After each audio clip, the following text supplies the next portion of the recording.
मजाक में भी गाली देना अपराध माना जाएगा क्या? कि जो प्रसिद्ध लोग हैं, कुमार विश्वास साहब, शुभंकर मिश्रा जी, चित्रा त्रिपाठी जी, या जो भी लोग हैं बड़े जो प्रसिद्ध लोग हैं, उनने भी अपनी कास्ट को, अपनी जाति को पहले चुना। बराबरी का कानून बना तो सबसे ज़्यादा डर किसे लगा? यूजीसी का कानून नहीं, असली लड़ाई सोच की। जो बोलते थे बराबरी की बात, वही खड़े हो गए खिलाफ में।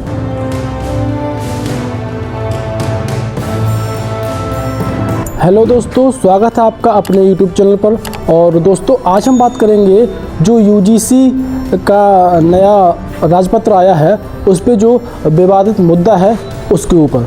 तो दोस्तों, चाहे कवि कुमार विश्वास साहब हों और चाहे पत्रकार शुभंकर मिश्रा जी या फिर पत्रकार चित्रा त्रिपाठी जी, तो चाहे कोई भी ब्राह्मण या सवर्ण वर्ग में जन्मा कोई भी व्यक्ति हो, अगर चाहे वो भले ही SC ST और OBC के जो लोग हैं उनकी वजह से प्रसिद्धि पाई हो, उसकी वजह से उनका नाम हुआ हो और उनकी वजह से ही उनने करोड़ों पैसे कमाए हों, लेकिन आज जब जाति सूचक शब्द से बुलाना अपराध बता दिया गया, उसके लिए कानून बना दिया गया, तो सब ने हाहाकार मचा दिया।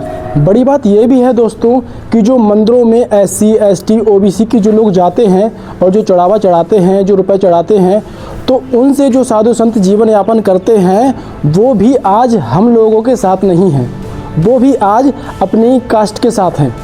जो हम चढ़ावा चढ़ाते हैं या कुछ भी करते हैं, उनसे भी उन्हें कोई मतलब नहीं रहा।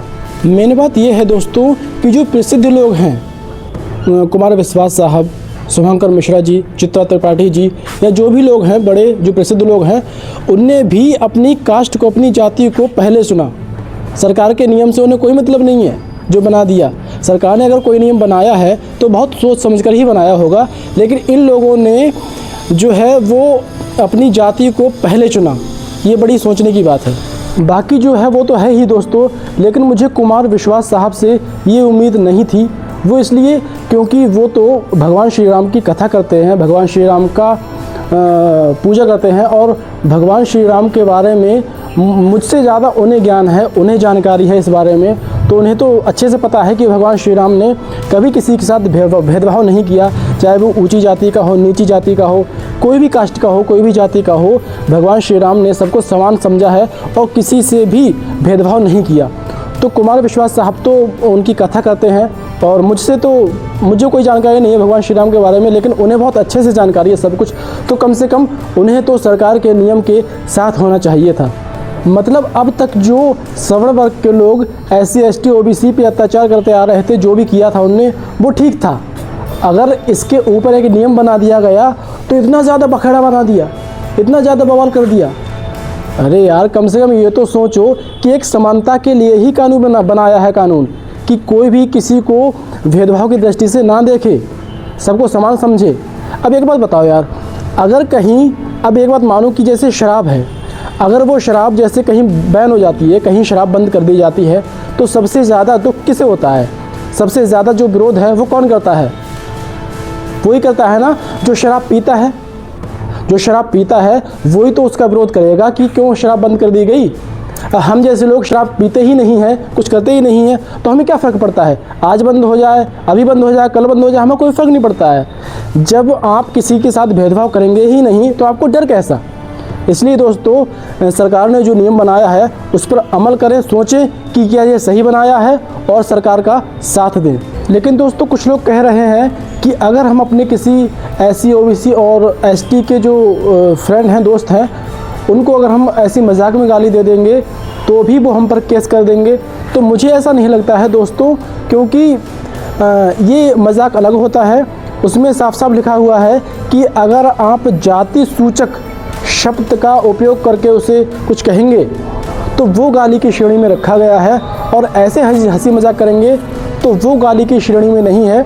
अब जैसे कोई नीची कास्ट का है, तो अगर आप उसकी कास्ट के रूप में उसे गाली देकर बुलाएंगे तो ही आप पर कुछ हो सकता है, वरना ऐसे हंसी मजाक में मुझे नहीं लगता कि कुछ होगा। और अगर कुछ लोग ये सोचते हैं कि हम पे बिना कुछ किए इल्ज़ाम लगा दिया जाएगा, हम कुछ करेंगे नहीं तो हम पे वैसे ही हमें फंसा दिया जाएगा, तो फिर सरकार किस लिए बैठी है? प्रशासन किस लिए है? आपकी मदद के लिए ही तो है ना। अगर आप पे कोई झूठा इल्ज़ाम लगाता है तो आप उस इल्ज़ाम में नहीं फंसेंगे। क्यों फंसेंगे? सरकार ने ये कानून बनाया है तो प्रशासन ने व्यवस्था भी तो की है कि कोई भी अन्याय ना हो किसी के साथ, तो कम से कम ये बात तो सोचनी चाहिए ना। और जितने भी फेमस लोग हैं, मैं उन्हें एक बात बता देना चाहता हूँ कि आपने जो प्रसिद्धि हासिल की है, आप जो फेमस हुए हो और आपने जो करोड़ों रुपया कमाया है, वो सिर्फ सवर्ण वर्ग वालों का नहीं है, वो सभी SC, OBC, ST, इसमें ये वर्ग भी शामिल हैं। तो ये बात आप हमेशा ध्यान रखिए कि आपको सभी वर्गों का साथ देना है, ना कि एक वर्ग का। क्योंकि अगर जनता कुछ बना भी सकती है तो नीचे भी ला सकती है जनता, इसलिए आपको सभी वर्ग का साथ देना चाहिए और जो नियम आया है उस पर अमल करना चाहिए। UGC राजपत्र 2026 सुधार है या नया विवाद, सुरक्षा है या डर का माहौल, ये तो आने वाला वक्त ही बताएगा। बाकी दोस्तों, आपकी क्या राय है UGC राजपत्र 2026 के विषय में, तो हमें कमेंट बॉक्स में ज़रूर बताइएगा। और बाकी अगर आपको हमारी वीडियो पसंद आई हो तो चैनल को सब्सक्राइब कर देना, वीडियो को लाइक और शेयर कर देना। अगली बार फिर मिलेंगे एक नई जानकारी के साथ, किसी नई जगह के साथ। तब तक के लिए जय हिंद, जय भारत, जय श्री राम।